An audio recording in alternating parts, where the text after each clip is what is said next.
I'm going to show you how to make a delicious, easy and gluten-free microwave chocolate cake.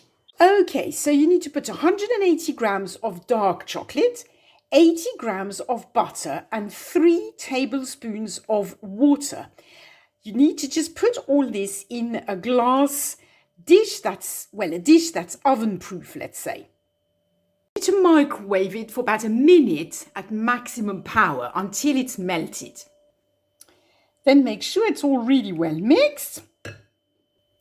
Look, just like that. Isn't that beautiful? Then add 100 grams of brown sugar. Add 3 eggs. So mix in the eggs really well. Then add 50 grams of cornflour. Or if you're American, I believe you call it cornstarch, right? It's just really, really fine and powdery, as you can see. And mix that really well too. Now add a pinch of salt and then make sure you mix it all really, really well.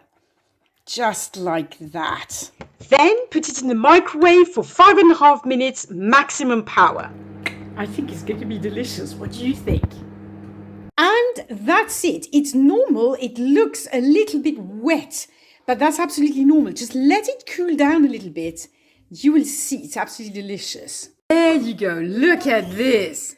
And there you go. Delicious, easy and gluten-free. Try it. Let me know in the comment how it turned out.